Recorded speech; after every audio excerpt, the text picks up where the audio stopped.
un soldat burkinabé jugé, un conseiller étranger protégé. Qui détient vraiment le pouvoir de dire ce qu'est la justice internationale?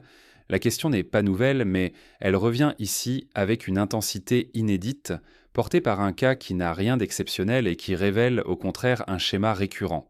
Tout commence par une notification laconique venue de la Haye. La Cour pénale internationale, gardienne autoproclamée de la justice mondiale, annonce l'ouverture d'une enquête contre un militaire burkinabé accusé d'usage disproportionné de la force. Aucun détail, aucune mise en contexte, seulement une accusation officielle et un silence pesant sur tout le reste. Ce type de message, sec, sans explication, laisse les destinataires dans l'ombre. À Ouagadougou, dans les bureaux du ministère de la Défense, la nouvelle se répand comme une traînée de poudre. Les responsables relisent encore et encore le rapport de l'opération qui a mené à ce drame. Ils repassent chaque minute de la mission, chaque décision prise sous la pression. L'ambiance est lourde, empreinte d'incompréhension et d'amertume. Sur le terrain, la vérité s'écrit pourtant autrement. Lors de cette mission, le tir mortel n'est pas venu de l'ennemi. Il a été déclenché par un conseiller européen posté à l'arrière des lignes burkinabées, protégé par l'immunité opérationnelle. Les rapports balistiques et les documents internes sont formels. La balle fatale n'est pas africaine mais occidentale, tirée par une arme réglementaire de fabrication étrangère. Pour illustrer la précision de ces analyses, rappelons que les experts burkinabés ont procédé à des examens balistiques complets, comparant chaque rayure sur la balle au canon des armes présentes. Ces méthodes, identiques à celles utilisées dans les plus grandes polices scientifiques du monde, ne laissent que peu de place au doute. Face à l'évidence, le Burkina Faso multiplie les requêtes pour une enquête conjointe, interpelle ses partenaires, sollicite la médiation d'organisations régionales. La réponse tombe, implacable, il n'y en aura pas. Aucune investigation sur cette mort due à un tir allié. Aucun questionnement du rôle du conseiller protégé. L'affaire est aussitôt classée, verrouillée, effacée des radars internationaux. Ce silence, lourd de conséquences, rappelle d'autres cas tristement célèbres. En 2018, lors d'une opération conjointe au Mali, un incident similaire avait eu lieu. Un soldat local tué par un tir ami venu d'un allié étranger, et là encore, aucune poursuite, aucune mise en cause du partenaire occidental. Pourtant, seul le soldat burkinabé, celui qui a survécu et riposté pour protéger ses frères d'armes, devient la cible de la justice internationale. Aucun doute partagé. Aucune responsabilité assumée par ceux qui bénéficient de l'immunité. Deux poids, deux mesures, si flagrants qu'ils ne laisseront plus place à l'illusion. Accepter cela, détourner le regard devant une telle injustice, c'est ouvrir la porte à un précédent dangereux. La vérité et la justice deviennent accessoires, soumises aux intérêts politiques des puissants. Mais comment un tel déséquilibre s'est-il installé? Pour le comprendre, il faut revenir sur l'histoire du Burkina Faso et sur la construction de la justice internationale. Derrière ce dossier, il y a des décennies de rapports asymétriques et de décisions contestées. Pour saisir l'ampleur du problème, il faut remonter aux origines des institutions internationales et à leur rôle sur le continent africain. Avant le scandale, le Burkina Faso incarnait le modèle de la coopération judiciaire internationale. Pendant de nombreuses années, le pays s'était conformé sans réserve aux exigences de la Cour pénale internationale et honorait chaque engagement multilatéral. Partage d'informations sensibles, participation aux enquêtes transfrontalières. Sur le papier, tout semblait irréprochable. Au cœur du Sahel, le Burkina Faso s'imposait aussi dans la lutte régionale et mondiale contre le terrorisme. Il avait rejoint l'ensemble des cadres africains et internationaux, signé d'innombrables accords sur le contrôle des armes, la formation des enquêteurs et l'harmonisation des méthodes de collecte de preuves. Les communiqués officiels saluaient sans cesse ce partenariat, citant le pays en exemple à chaque sommet. En 2015, lors d'un sommet à Addis Abeba, le Burkina Faso avait d'ailleurs été cité comme pionnier dans la lutte contre l'impunité. Les représentants burkinabés prenaient la parole pour décrire les efforts du pays dans la formation de magistrats spécialisés, la modernisation des procédures judiciaires et l'ouverture de tribunaux militaires indépendants. Mais derrière cette vitrine, la réalité était bien différente. Sur le terrain, les soldats burkinabés affrontaient un des menaces les plus dangereuses, souvent en première ligne, tandis que les partenaires étrangers profitaient sans d'une protection et d'une flexibilité que les forces locales n'obtenaient jamais. Les risques, eux, n'étaient là partagés que sur le papier. Les archives internes du ministère burkinabé révèlent une tendance troublante. Presque toutes les fautes présumées commises par les forces locales étaient scrupuleusement consignées, transmises et parfois poursuivies. Mais face aux incidents impliquant des conseillers ou soldats étrangers, la procédure changeait. Les dossiers disparaissaient pour ça derrière des justifications techniques, compétences extérieures, accidents opérationnels ou secrets administratifs. Ils étaient dans un clos avant même d'exister. Cette asymétrie n'est pas un simple détail bureaucratique. Elle installe un déséquilibre structurel au sein des institutions internationales où la justice se transforme en instrument de domination, au lieu de garantir l'équité. Tant que ce système perdure, la crédibilité de la justice internationale et la souveraineté des États africains sont menacées. Accepter cette inégalité, c'est sacrifier l'indépendance et la dignité des nations sahéliennes. Pour illustrer ce déséquilibre, rappelons l'affaire du colonel togolais, en 2011, accusé à tort d'exactions sur le terrain. Malgré les preuves d'une implication étrangère, seule la partie togolaise fut poursuivie, les dossiers contre les alliés internationaux étant systématiquement écartés. Ce précédent largement médiatisé avait déjà mis en garde contre une justice à géométrie variable. Mais cette façade de coopération et de confiance va voler en éclats lors d'un incident militaire au nord du pays, révélant au grand jour l'impasse de ce modèle. Un événement soudain va exposer ses failles devant l'opinion publique. Ce qui semblait une alliance exemplaire va se transformer en crise ouverte. L'opération devait être simple. Elle a pourtant déclenché une crise majeure, mettant à nu les failles d'une justice internationale à deux vitesses. À l'aube, dans le nord du Burkina Faso, une patrouille conjointe progresse sous une brume épaisse. Les soldats burkinabés avancent, encadrés par un conseiller européen armé qui veille à distance. Les premiers instants sont calmes. Soudain, une explosion de coups de feu.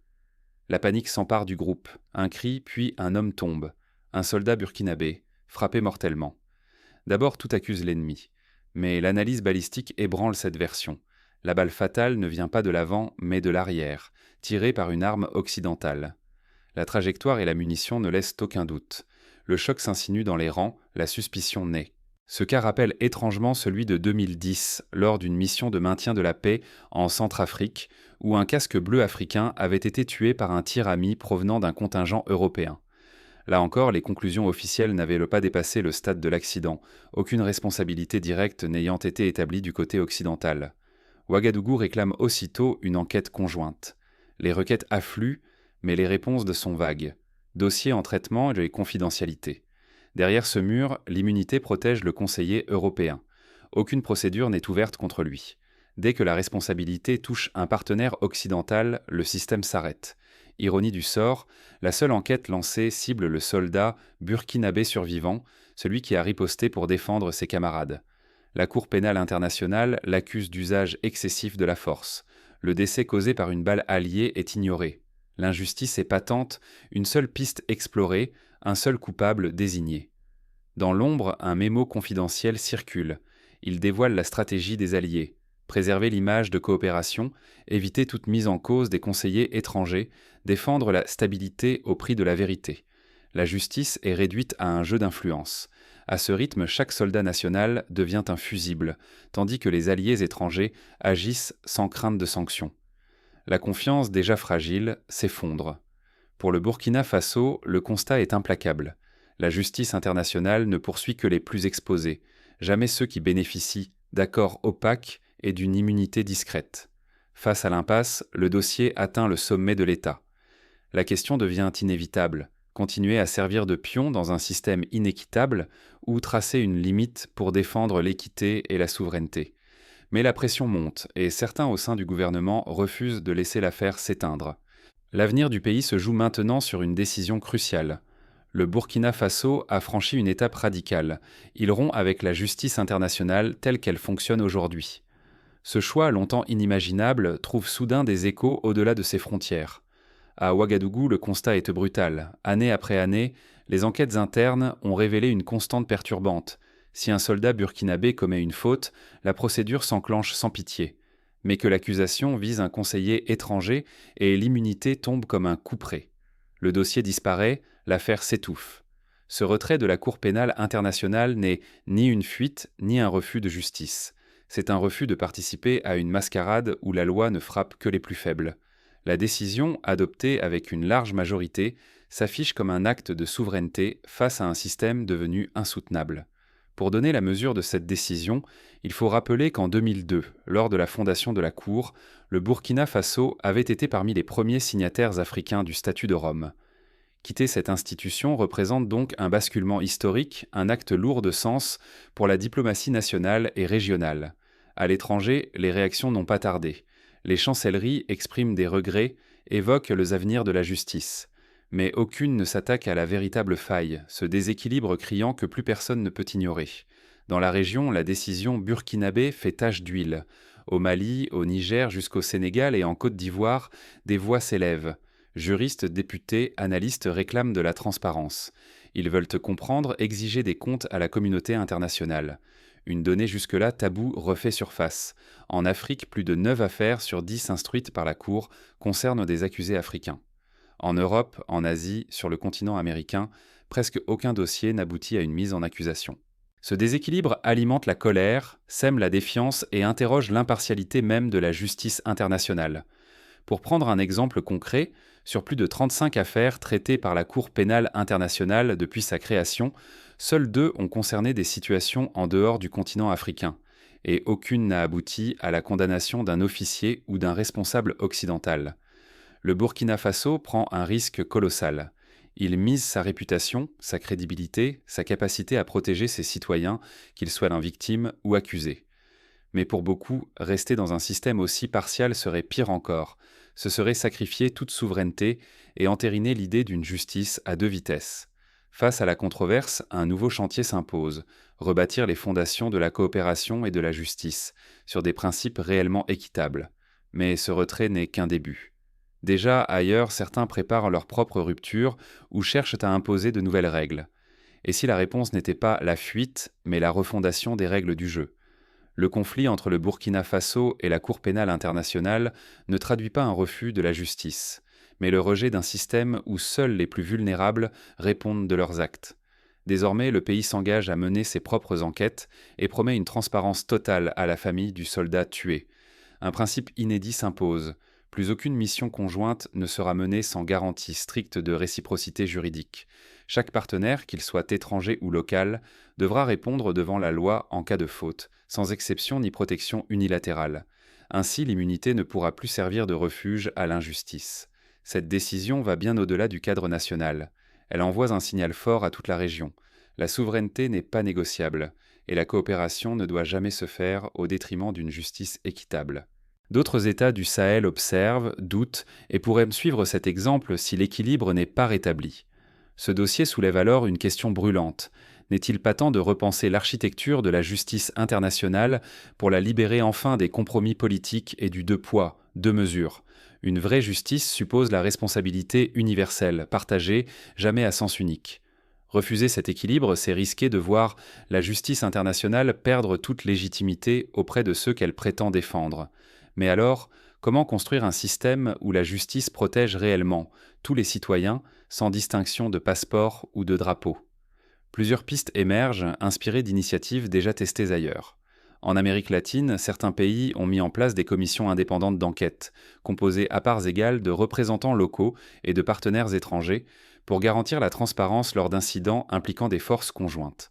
En Asie du Sud-Est, l'Association des Nations de l'Asie du Sud-Est a développé un mécanisme de médiation régionale, permettant d'éviter que la justice ne soit monopolisée par une seule partie. Ces modèles pourraient inspirer le Sahel pour instaurer une justice réellement partenariale. Le temps presse. La crédibilité de la justice internationale est en jeu. Toute réforme devra affronter des résistances, mais l'avenir de la coopération régionale en dépend. Des mesures concrètes sont à portée de main. Instaurer la réciprocité juridique dans tous les accords militaires, créer des commissions d'enquête indépendantes, former les magistrats aux droits internationaux et surtout exiger la transparence des procédures, y compris de la part des partenaires étrangers. Pour renforcer cette dynamique, les organisations de la société civile pourraient jouer un rôle clé. Elles peuvent accompagner les familles de victimes, surveiller l'application des règles et mobiliser l'opinion publique pour éviter de nouveaux abus. Et vous, accepteriez-vous de participer à une partie où les règles s'ajustent selon le camp, où certains bénéficient d'une immunité silencieuse tandis que d'autres sont systématiquement exposés, même sans faute avérée? Cette affaire ne s'ajoute pas simplement à la chronique des tensions internationales, elle dévoile, sans fard, un déséquilibre profond où la justice devient un outil de pouvoir, et non un principe universel. Le choix du Burkina Faso de quitter la Cour pénale internationale pose une question tranchante. Pouvons-nous tolérer une justice mondiale qui ne vise que les plus faibles, alors que les acteurs étrangers, eux, restent inatteignables sous couvert d'accords secrets? Ce n'est pas une anomalie, mais le reflet d'un système où l'équité s'efface devant la force. Pourtant, la justice internationale devait protéger contre l'arbitraire, non l'institutionnaliser. Quand un tribunal censé incarner l'égalité devient un labyrinthe de privilèges, il perd toute légitimité. Fermer les yeux sur ces failles, c'est laisser l'injustice s'installer comme norme, au détriment des soldats, des familles et des civils ordinaires, qui en paient le prix, parfois de leur vie ou de leur avenir. Il n'est pas question ici de défendre l'impunité. Il s'agit d'exiger que les mêmes règles s'appliquent à tous, sans exception, sans arrangement, sans silence complice. Car chaque injustice tolérée aujourd'hui prépare d'autres abus demain, menaçant la sécurité de tous, du Sahel jusqu'au couloir feutré de la Haye. Pour éviter la répétition de ces dérives, il devient urgent de promouvoir la formation des forces locales au droit international, d'ouvrir les archives des missions conjointes et de rendre publiques les conclusions des enquêtes. Chaque acteur, qu'il soit burkinabé, européen ou autre, doit répondre de ses actes devant une justice impartiale. Au bout du compte, la crédibilité de la justice internationale dépend de notre volonté collective de la questionner, de la surveiller, de la transformer. Refuser d'interroger son fonctionnement, c'est accepter la répétition des mêmes injustices, au détriment de la souveraineté nationale et de la dignité humaine. Reste une seule question. Allons-nous continuer à jouer selon des règles truquées, ou allons-nous enfin exiger un système équitable et transparent qui protège vraiment tous les peuples?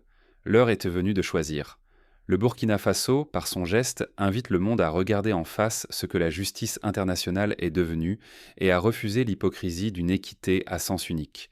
Car la vraie justice ne connaît ni immunité de circonstance, ni passe-droit diplomatique.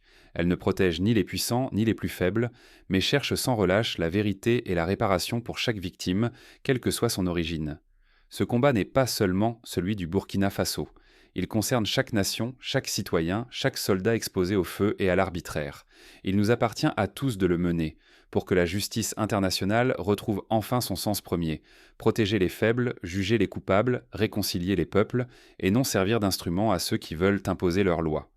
L'avenir de la coopération mondiale se jouera sur notre capacité à transformer ces principes en réalité.